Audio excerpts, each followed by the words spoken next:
Hey everyone, welcome back. I hope you're having a fantastic day so far. Residents on Wednesday may qualify for up to $112,000 in rebates, and we have $943 payments scheduled to go out in just a few days for SSI recipients.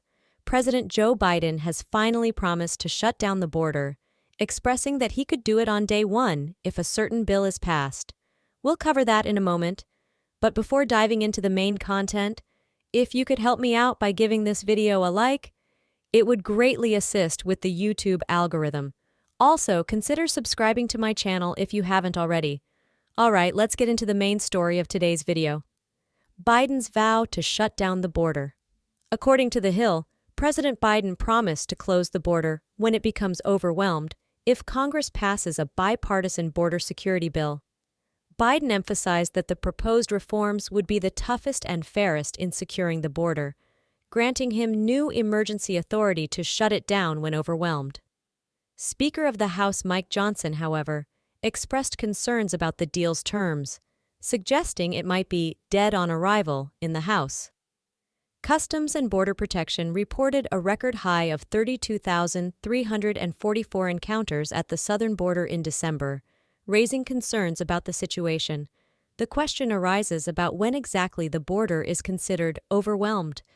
Is it at 300,000, 400,000, or even 1 million crossings per month?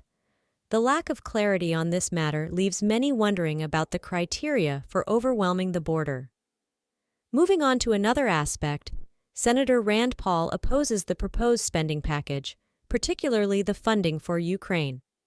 He questions the U.S. becoming the sugar daddy of the world, criticizing the allocation of funds to support both sides in wars without a clear resolution.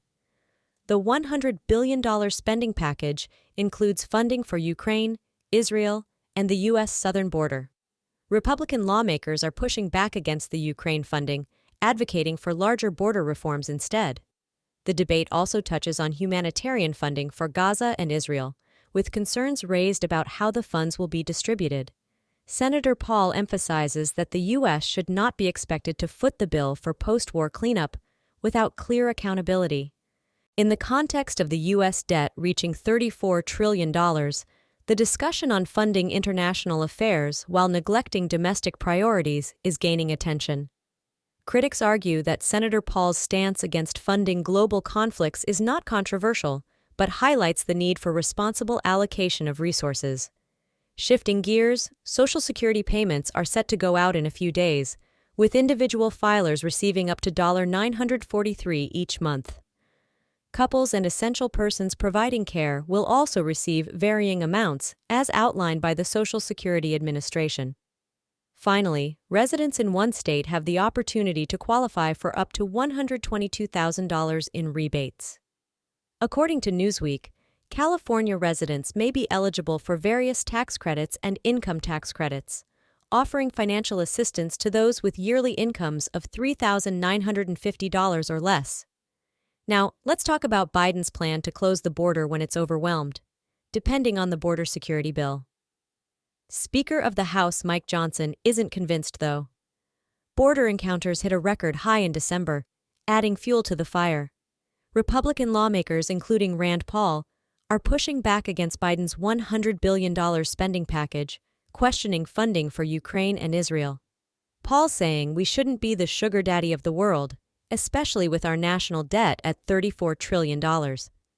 Social Security payments of $943 are going out soon, and one state's residents could qualify for up to $122,000 in rebates. California's got some programs. Check it out. In a nutshell, no news on a fourth stimulus check, but states are offering help.